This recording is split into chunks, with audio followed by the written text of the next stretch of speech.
അതൊരു മുമ്പയുടെ പുതിയൊരു വിശേഷത്തിലേക്ക് എല്ലാവർക്കും സ്വാഗതം. ബാലചന്ദ്രൻ മേനോൻ അലീനയോട് പറയുന്നുണ്ട്, ഇനി ആര് ചോദിച്ചാലും നീ ബാലചന്ദ്രൻ മേനോന്റെ മകളാണെന്ന് പറയണം. ഇത് കേട്ടതും വളരെ സങ്കടത്തോടെ അലീന ബാലചന്ദ്രന്റെ മുഖത്തേക്ക് നോക്കുന്നുണ്ട്. ഞാൻ എന്താ പറഞ്ഞത് നിന്നോടെന്ന് വീണ്ടും എടുത്തു ചോദിക്കുകയാണ് ബാലചന്ദ്രൻ. അപ്പോൾ അലീന പറയുന്നുണ്ട്, ബാലചന്ദ്രന്റെ മേനോന്റെ മകളാണെന്ന് പറയണം. അതെ, നീ അങ്ങനെയാണ് ഇനി പറയേണ്ടത്, അറിയപ്പെടേണ്ടതും അങ്ങനെയാണ്. എൻ്റെ മെഡിസിൻ, എൻ്റെ ഭക്ഷണം, എൻ്റെ ആരോഗ്യം ഇതെല്ലാം ഇനി മുതൽ ശ്രദ്ധിക്കേണ്ടത് നീയാണ് അലീനെ എന്ന് അലീനയോട് പറയുകയാണ് ബാലചന്ദ്രൻ. ഇത് കേട്ട് അലീന ഒന്നും മിണ്ടുന്നില്ല.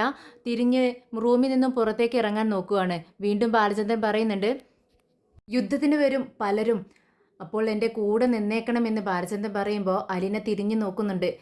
എന്നിട്ട് പറയുന്നുണ്ട്, ഞാൻ പൊക്കോട്ടെ സാർ എന്ന് ചോദിക്കുകയാണ്. അങ്ങനെ അലീന താഴേക്ക് സ്റ്റെയർ കേസ് എല്ലാം ഇറങ്ങി താഴേക്ക് ഇറങ്ങി പോവാണ്. അവിടെ എല്ലാവരും അത്ഭുതത്തോടെ നോക്കി നിൽക്കാൻ അലീനയെ തന്നെ. എന്തിനാണ് അലീനയെ ബാലചന്ദ്രൻ വിളിപ്പിച്ചത് എന്നറിയാൻ വേണ്ടിയാണ് നിൽക്കുന്നത്. അലീന അതൊന്നും ശ്രദ്ധിക്കുന്നില്ല, നേരെ പോകുന്നത് കിച്ചണിലേക്കാണ്. അപ്പോഴേക്കും വൈജയന്തിയുടെ സൗണ്ട് കേൾക്കുന്നു. നിൽക്കടി അവിടെ എന്ന് അലീന തിരിഞ്ഞു നോക്കുന്നുണ്ട്. എന്നാത്തിനാ ബാലചന്ദ്രൻ നിന്നെ വിളിപ്പിച്ചത്? അത് ഇന്നു മുതൽ സാറിൻ്റെ കാര്യങ്ങളെല്ലാം എന്നോട് നോക്കണമെന്ന് പറഞ്ഞു. എന്തെല്ലാം കാര്യങ്ങളാണ് നോക്കാൻ പറഞ്ഞത്? അത് മരുന്ന്, ഭക്ഷണം, കെയറിങ് ഇതെല്ലാം. വേറെ ആരും അങ്ങോട്ട് ചെല്ലണ്ടെന്ന് നിന്നോട് പറഞ്ഞോ? അങ്ങനെ പറഞ്ഞില്ല. നീ ഇവിടെ നിന്ന് പിരിഞ്ഞു പോകാണെന്ന് ബാലചന്ദ്രനോട് പറഞ്ഞില്ലേ? പറഞ്ഞു. എന്നിട്ട് എന്ത് പറഞ്ഞു? അത് സാർ എന്നോട് ഇവിടെ നിന്നും പോവരുതെന്ന് പറഞ്ഞു. എന്നിട്ട് നീ എന്ത് പറഞ്ഞു? എനിക്ക് പോകണമെന്ന് തന്നെയാ, ഞാൻ പോവാണെന്ന് തന്നെ പറഞ്ഞത്. പക്ഷെ സാറ് സമ്മതിക്കുന്നില്ല. എന്നാൽ ഞാൻ പറയുന്നു, നീ ഇവിടെ നിന്നും പോയേ പറ്റൂ. ഇത് കേട്ട് ബാലചന്ദ്രൻ പറയുന്നുണ്ട്, അത് പറയാൻ നീ ആരടി? ബാലചന്ദ്രന്റെ ഉച്ചത്തിലുള്ള സൗണ്ട് കേട്ട് എല്ലാവരും പെട്ടെന്ന് മുകളിലേക്ക് നോക്കുവാണ്. അപ്പോൾ മുകളിൽ നിന്നും താഴേക്ക് ഇവരെ തന്നെ നോക്കി നിൽക്കുവാണ് ബാലചന്ദ്രൻ. അലീനെ ഈ വീട്ടിലേക്ക് കൊണ്ടുവന്നതും ഞാനാ, അവൾക്ക് ശമ്പളം കൊടുക്കുന്നതും ഞാനാ. അവൾ ഈ വീട്ടിൽ നിന്ന് പോണോ പോണ്ടേന്ന് തീരുമാനിക്കുന്നത് അതുകൊണ്ട് ഞാൻ തന്നെയാ. നീ ആരും കയറി അങ്ങ് ഓവർ സ്മാർട്ട് ആവേണ്ട എന്ന് ബാലചന്ദ്രൻ വിളിച്ചു പറയുവാണ്. കേട്ട് വൈജയന്തി പറയുന്നുണ്ട്, ഇവിടെ എനിക്കൊരു വീട്ടുജോലിക്കാരുടെ ആവശ്യമില്ല. എനിക്കറിയാം വെച്ച് വിളമ്പാനും വീട് വൃത്തിയാക്കാനും. അത് കേട്ട് ബാലചന്ദ്രൻ പറയുന്നുണ്ട്, അത് നിന്റെ ഇഷ്ടം. അലീന ഇന്ന് മുതൽ വീട്ടുജോലി ചെയ്യണ്ട. ഇത് കേട്ട് അലീന ഒന്നും മനസ്സിലാവാതെ അന്തം വിട്ട് ബാലചന്ദ്രനെ നോക്കി നിൽക്കുകയാണ്. ഉടനെ ബാലചന്ദ്രൻ അലീനയോട് പറയുന്നുണ്ട്, അലീനെ, നിനക്ക് ഞാനൊരു പ്രൊമോഷൻ തരുവാണ്. നീ ഇനി ഹോം നഴ്സിൻ്റെ ജോലി മാത്രം ചെയ്താൽ മതി. അമ്മയുടെയും എൻ്റെയും കെയറിങ് മാത്രം. പറഞ്ഞത് കേട്ടോ അലീനയെന്ന് ചോദിക്കുകയാണ്. ഉടനെ അലീന ആകെ പേടിച്ചു പോവുകയാണ്. വൈജയന്തി ആണെങ്കിൽ ദേഷ്യത്തോടെ അലീനയെ തന്നെ നോക്കി നിൽക്കുകയാണ്. പെട്ടെന്ന് അലീന ബാലചന്ദ്രനെയും വൈജയന്തിയും മാറി മാറി നോക്കുന്നുണ്ട്. ആ കേട്ടു എന്നങ്ങ് പറയാണ് അലീന. അലീനയെ ആരും എതിർക്കാൻ നിൽക്കണ്ടെന്ന് ബാലചന്ദ്രൻ പറയുന്നുണ്ട്. അവളെ ശത്രുവായിട്ട് കാണുന്നവർ എൻ്റെയും ശത്രുവായിരിക്കുമെന്ന് ബാലചന്ദ്രൻ വൈജയന്തിയെ നോക്കിക്കൊണ്ട് പറയുകയാണ്. വൈജയന്തിക്ക് മനസ്സിലാവാണ് അത് തന്നെ പറ്റിയാണ് പറയുന്നതെന്ന്. വൈജയന്തി വളരെ ദേഷ്യത്തോടെ ബാലചന്ദ്രൻ ഇങ്ങനെ നോക്കി നിൽക്കുന്നുണ്ട്. എല്ലാവരും ഇത് കേട്ട് പരസ്പരം നോക്കുവാണ്. എന്നാൽ ബാലചന്ദ്രൻ ഇതുകൊണ്ടൊന്നും നിർത്താൻ തീരുമാനിച്ചിട്ടില്ല. ബാലചന്ദ്രൻ പറഞ്ഞുകൊണ്ടിരിക്കുക തന്നെയാണ്, അലീനെ ആരെങ്കിലും ഇവിടെ നിന്നും പുറത്താക്കാൻ ശ്രമിച്ചാൽ ഞാൻ അവളെ 50,000 രൂപ ശമ്പളം കൊടുത്ത് എൻ്റെ ജ്വല്ലറി മാനേജറായി നിയമിക്കുമെന്ന് പറയുകയാണ്. ഇതുകൂടി കേട്ടപ്പോൾ നമ്മുടെ വൈജയന്തിക്ക് നിക്കപ്പുറതിയില്ല. അലീനയെ രൂക്ഷമായി നോക്കുകയാണ് വൈജയന്തി. മുഖാമുഖം നോക്കി നിൽക്കുന്നു. അത് കണ്ട് ബാലചന്ദ്രൻ പറയുന്നുണ്ട്, ആർക്കെങ്കിലും അലീനയോട് എന്തെങ്കിലും പറയാനുണ്ടെങ്കിൽ ഇപ്പോൾ തന്നെ എൻ്റെ മുന്നിൽ വെച്ചുകൊണ്ട് പറയണം എന്ന് പറഞ്ഞു നിൽക്കുകയാണ് ബാലചന്ദ്രൻ. എല്ലാവരും പരസ്പരം നോക്കുന്നുണ്ട്, ഒന്നും മിണ്ടുന്നില്ല. ആർക്കും ഒന്നും പറയാനില്ലല്ലോ എന്ന് ഒരു വട്ടം കൂടി വിളിച്ച് ചോദിക്കുകയാണ് ബാലചന്ദ്രൻ. ആരും ഒരക്ഷരം പോലും മിണ്ടുന്നില്ല. ബാലചന്ദ്രൻ പെട്ടെന്ന് അകത്തേക്ക് റൂമിലേക്ക് കയറി പോകുന്നുണ്ട്. മനു മുത്തശ്ശിയോട് സംസാരിച്ചിരിക്കുകയാണ്. മുത്തശ്ശി പറയുന്നുണ്ട്, ഞാനും കൃഷ്ണമോളും ഒക്കെ അവളോടൊക്കെ ഒരുപാട് പറഞ്ഞു നോക്കി പോണ്ടാന്ന്. പക്ഷെ അവൾ പോകാൻ തന്നെ തീരുമാനിച്ചിരിക്കുക. നീ കണ്ടില്ലേ അവൾ ബാഗെല്ലാം എടുത്തു വെച്ചിരിക്കുന്നത് എന്ന് പറയുന്നു മനു. അപ്പോൾ നോക്കുന്ന സമയത്ത് ബാഗെല്ലാം റെഡിയാക്കി വെച്ചിരിക്കുകയാണ് അലീന. പോവേണ്ട താമസമേ ഉള്ളൂ. അങ്ങനെ ഞാൻ ഒന്ന് സംസാരിക്കട്ടെ അവളോട് എന്ന് പറയുന്നുണ്ട് മനു. അപ്പോഴേക്കും ഡോറ് തുറന്ന് അങ്ങോട്ട് അലീന വരുന്നുണ്ട്. അലീന പെട്ടെന്ന് റൂമിലേക്ക് കയറി മാറി നിന്ന് കരയുവാണ്. ഇത് കേട്ട് മനു അടുത്തേക്ക് ചെല്ലുന്നുണ്ട്. എന്ത് പറ്റി അലീനെ? എന്തിനാ അങ്കിൾ വിളിപ്പിച്ചത്? അത് എന്നോട് ഇവിടെ നിന്ന് പോവരുതെന്ന് പറഞ്ഞു. അതിനാണ് അങ്കിൾ വിളിപ്പിച്ചത്. അത് മാത്രമല്ല മനുവേട്ടാ, അങ്കിളിൻ്റെ എല്ലാ കാര്യങ്ങളും ശ്രദ്ധിക്കണമെന്നു പറഞ്ഞു. അങ്കിളിൻ്റെ ഭക്ഷണം, മരുന്ന്, അങ്കിളിൻ്റെ കെയറിങ് എല്ലാം എന്നോട് ശ്രദ്ധിക്കാൻ വേണ്ടി പറഞ്ഞു. സാറിനെ മുത്തശ്ശിയെ മാത്രം നോക്കുന്ന ജോലി എന്നോട് ചെയ്താൽ മതി പറഞ്ഞു. ബാക്കി വീട്ടുജോലിയൊന്നും ചെയ്യരുതെന്ന് പറഞ്ഞു. കേട്ട് മനു പറയുന്നുണ്ട്, അതൊരു നല്ല കാര്യമല്ല, അതിനെന്തിനാ നീ വിഷമിക്കുന്നത്? ഇതൊക്കെ മേഡത്തിനോടുള്ള ദേഷ്യം കൊണ്ട് എന്നോട് പറഞ്ഞതാ. എനിക്കത് മനസ്സിലായി. സാറ് പറയുന്ന കാര്യങ്ങൾ മാത്രം കേട്ടാൽ മതിയെന്നാണ് എന്നോട് പറഞ്ഞത്. എന്നെ എതിർക്കുന്നവർ ഇവിടെ നിന്നും ഇറങ്ങിക്കൊള്ളാൻ പറഞ്ഞു. എല്ലാവരും കേൾക്കെയാ സാറ് വിളിച്ച് പറഞ്ഞത്. ഞാൻ ഇനിയിപ്പോൾ എന്താ ചെയ്യേണ്ടത് എന്നിങ്ങനെ വളരെ വിഷമത്തോടെ പറയാണ് നമ്മുടെ അലീന. ഇത് കേട്ടിട്ട് മനുവിനും വിഷമമാവുന്നുണ്ട്. മനു പറയുന്നുണ്ട്, ഇനിയിപ്പോൾ എന്ത് ചെയ്യും? ഇതിപ്പോൾ വല്ലാത്ത പ്രശ്നമായല്ലോ. ഇത് കേട്ട് മുത്തശ്ശിയും പറയുന്നുണ്ട്, നീ ബാലചന്ദ്രൻ പറയുന്നത് മാത്രം അനുസരിച്ചാൽ മതി. അത് കേട്ട് നീ ഇവിടെ നിന്നോ. അത് മുത്തശ്ശി, ഞാനിപ്പോൾ എന്താ ചെയ്യുക? ഞാനിവിടെ നിൽക്കണോ എന്നും അലീന ചോദിക്കുന്നുണ്ട്. ഇനിയിപ്പോൾ എന്താ ചെയ്യുക? ഒരു വശത്ത് ആങ്കിള്, ഒരു വശത്ത് ആൻറ്റി. ആൻറ്റി എന്തിനാ ഇതൊക്കെ ഇത്ര വലിയ പ്രശ്നമായിട്ട് എടുക്കുന്നത്? ഇനിയിപ്പോൾ എന്ത് ചെയ്യുമെന്ന് ചിന്തിക്കുകയാണ്. എന്താ ഈ ആൻറ്റി ഇങ്ങനെയെന്ന് ചോദിക്കുകയാണ് മനു. അപ്പോൾ മുത്തശ്ശി പറയുന്നുണ്ട്, അവൾക്ക് നീറിൻ്റെ സ്വഭാവമാണ്, കടിച്ച് കീറും, കടിച്ചാൽ ചാവും എന്ന് പറയുന്നുണ്ട് ദേഷ്യത്തോടെ. മുത്തശ്ശി പറയുന്നുണ്ട്, മോളെ നീ അവൻ പറഞ്ഞത് കേട്ടാൽ മതി. ബാലചന്ദ്രൻ പറയുന്നത് ദേ, അവർ തമ്മിൽ പല പ്രശ്നങ്ങളും ഉണ്ടാവും. അവനെ നശിപ്പിക്കാനാണ് നോക്കുന്നത്. ഇത് കേട്ടിട്ട് മനുവും പറയുന്നുണ്ട്, ഇങ്ങനെയാലും ഈ കുടുംബം നശിക്കത്തില്ലേ മുത്തശ്ശി?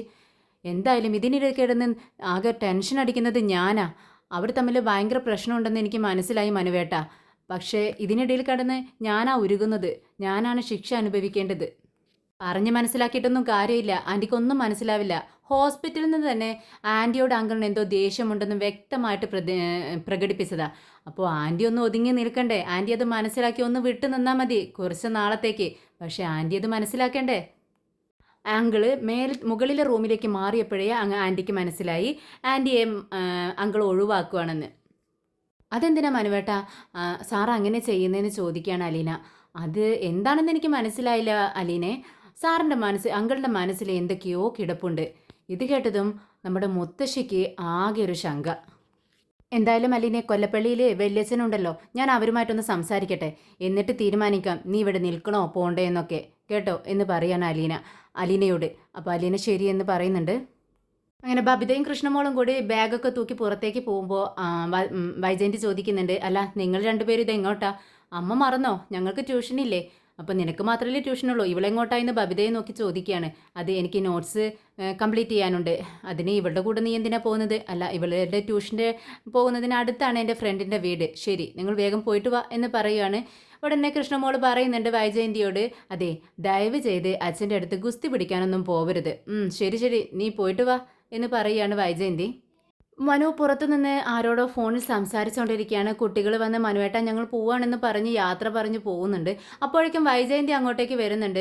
നീയാണല്ലോ അച്ഛൻ, എന്താ ആൻറ്റി എന്ന് ചോദിക്കുകയാണ് മനു. അപ്പോഴാണ് വൈജയന്തി പറയുന്നത്, അല്ല നീയാണല്ലോ അച്ഛൻ പറഞ്ഞു എന്നും പറഞ്ഞുകൊണ്ട് അലീനയെ ഇങ്ങോട്ടേക്ക് കൂട്ടിക്കൊണ്ട് വന്നത്.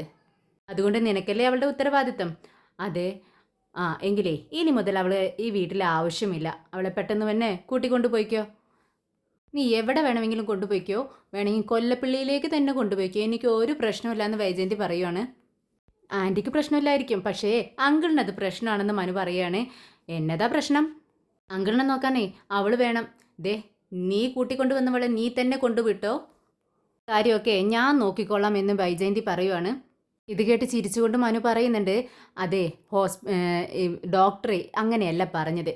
അതെ, ഡോക്ടർ ഹോസ്പിറ്റലിലെ കാര്യം നോക്കിയാൽ മതി, ഇവിടുത്തെ കാര്യം നോക്കാൻ ഈ വൈജയന്തി ഉണ്ട് എന്ന് പറയുന്നുണ്ട് വൈജയന്തി. ആൻറ്റി കാര്യങ്ങൾ കൂടുതൽ വഷളാക്കുവാണോ? അല്ല, ഇനി ഇതിലും കൂടുതൽ എന്താ വഷളാവാൻ? ഇതും പറഞ്ഞുകൊണ്ട് വൈജയന്തി ദേഷ്യത്തോടെ വീടിനകത്തേക്ക് കയറി പോകുന്നുണ്ട്. അമ്മയെ കണ്ടത് രോഹിത് അടുത്തേക്ക് വരുന്നുണ്ട്. എന്താടാന്ന് ചോദിക്കുമ്പോൾ, അല്ല അച്ഛനിനി സ്ഥിരതാമസം മുകളിലല്ലേ, ഇനിയിപ്പോൾ ഞാൻ എന്ത് ചെയ്യും? അതിന് നിൻ്റെ റൂമിലൊന്നും അല്ലല്ലോ അച്ഛൻ കഴിയുന്നത്. അല്ല, ഇനിയിപ്പോൾ അച്ഛൻ്റെ ഒരു നോട്ടപ്പുള്ളിയായിട്ട് വേണ്ടേ ഞാൻ അവിടെ താമസിക്കാനേ? ഞാൻ അങ്ങോട്ടും ഇങ്ങോട്ടൊക്കെ പോകുന്നത് ഇനി അച്ഛൻ്റെ മുന്നിലൂടെ ആവില്ലേ? നീ ചെന്ന് അച്ഛനോട് കാര്യം പറ എന്ന് പറയുമ്പോൾ ആകെ അസ്വസ്ഥനായിട്ട് ഇരിക്കുകയാണ് രോഹിത്.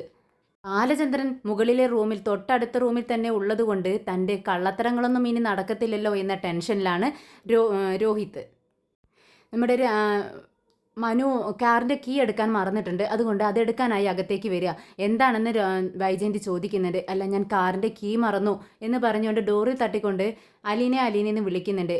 മുത്തശ്ശിയുടെ റൂമിൽ വെച്ചിട്ടാണ് മറന്നിരിക്കുന്നത്. അലീന വന്ന് ഡോറ് തുറക്കുന്നുണ്ട്. എന്താണെന്ന് ചോദിക്കുകയാണ്. മനുവേട്ട വിളിച്ചോന്ന് ചോദിക്കുന്നുണ്ട്. അത് എൻ്റെ കീ അകത്ത് വെച്ച് മറന്നു, ഞാൻ എടുത്തു തരാമെന്ന് പറയുന്നുണ്ട്. അലീന അകത്തേക്ക് പോവാണ്. അപ്പോഴേക്കും മനു വൈജയന്തിയുടെ അടുത്തേക്ക് വന്നിട്ട് പറയുന്നുണ്ട്, മുകളിലത്തെ റൂമിലേക്ക് അങ്കിൾ അങ്ങ് മാറി. അങ്കിളുടെ ഇഷ്ടം, അങ്കിളുടെ സമാധാനം അതങ്ങ് വിട്ട് കളഞ്ഞേക്ക്. ഓ സമ്മതിച്ചു എന്നിങ്ങനെ കേണ് തമാശയ്ക്ക് കളിയാക്കി പറയില്ല, അതുപോലെ പറയാണ് വൈജയന്തി. പക്ഷേ അലീന മാത്രം ബാലചന്ദ്രനെ കെയർ ചെയ്താൽ മതി എന്ന് പറയുമ്പോൾ ഞാൻ അതങ്ങ് സമ്മതിച്ചു കൊടുക്കണോ? എന്ത് കയറിങ്? മരുന്നെടുത്തു കൊടുക്കുന്നു, ഭക്ഷണം കൊടുക്കുന്നു, അത്രയല്ലേ വേണ്ടൂ. കിടപ്പ് രോഗിയൊന്നും അല്ലല്ലോ അങ്ങ് അത്രമാത്രം കെയർ ചെയ്യാൻ. ബാക്കിയെല്ലാം മംഗള് ചെയ്യുമല്ലോ എന്ന് ചോദിക്കുകയാണ്. എങ്കിലും അവളെ ഞാൻ പിരിച്ചു വിട്ടതാ എന്നിങ്ങ് തീർത്ത് പറയാണ് വൈജയന്തി. അലീന അപ്പോഴേക്കും കീ എടുത്ത് അങ്ങോട്ടേക്ക് വരുന്നുണ്ട്. അലീന ഇത് കേട്ടുകൊണ്ടാണ് വരുന്നത്. അലീന പറയുന്നുണ്ട് മനുവിനോട്, ഞാൻ ഇവിടെ നിന്നും പോവാൻ തയ്യാറായി എന്നുള്ളത് ശരിയാ, പക്ഷെ അതിന് കാരണം ഈ മാഡമാ എന്ന് പറയാം. ഞാൻ എന്ത് ചെയ്തു എന്ന് മാഡം വൈജയന്തി ദേഷ്യത്തോടെ ചോദിക്കുന്നുണ്ട്. ഇത് കേട്ട് അലീന പറയുന്നുണ്ട്, ഞാനിവിടെ വന്ന അന്ന് മുതൽ പറയുന്നതാ, നീ ഇവിടെ നിന്ന് പോയിക്കോ, നിന്നെ എനിക്ക് ഇഷ്ടമല്ല എന്ന്. അതുകൊണ്ടാണ് ഞാൻ ഇവിടെ നിന്നും പോകാൻ തീരുമാനിച്ചത്. ഇത് കേട്ടിട്ട് മനുവും പറയുന്നുണ്ട്, അതെ അങ്കിള് എന്തായാലും ഇവിടെ നിന്നും അവളോട് പോവണ്ടെന്ന് പറഞ്ഞു. അങ്കിളുടെ ഇഷ്ടത്തിന് ജീവിക്കാനും തീരുമാനിച്ചു. അതുകൊണ്ട് തന്നെ ഇനി എന്തായാലും അങ്കിളിൻ്റെ ഇഷ്ടത്തിന് വിട്ടേക്ക്. എന്തായാലും ഇവളോട് ഇവിടെ നിൽക്കാൻ അങ്കിൾ പറഞ്ഞു. അങ്കിൾ പറയുന്നതാണോ ആൻറ്റി പറയുന്നതാണോ അവൾ കേൾക്കേണ്ടത്? കുറച്ച് ധൈര്യം സംഭരിച്ച് അലീന പറയുന്നുണ്ട്, എനിക്ക് ശമ്പളം തരുന്ന ആൾ പറയുന്നത് അനുസരിച്ചാൽ മതി. അത് കേട്ടിട്ട് കുറച്ച് പുച്ഛത്തോടെ വൈജയന്തി പറയുന്നുണ്ട്, നിന്റെ കിമ്പളം ഞാൻ നിർത്തിയേക്കാം, നാളെ ആവട്ടെ. ആൻറ്റി അങ്കിള് ആകെ വാശിയിലാണ്. അങ്കിള് വിട്ടു തരത്തില്ല. എന്തിനാ ആൻറ്റി അങ്കിളിനോട് മത്സരിച്ച് ഇങ്ങനെ നാറി നാണം കെട്ടി ഇങ്ങനെ നിൽക്കാൻ പോകുന്നത്? നമുക്ക് കാണാം മനു, നാളെ നേരം വെളുത്തോട്ടെ.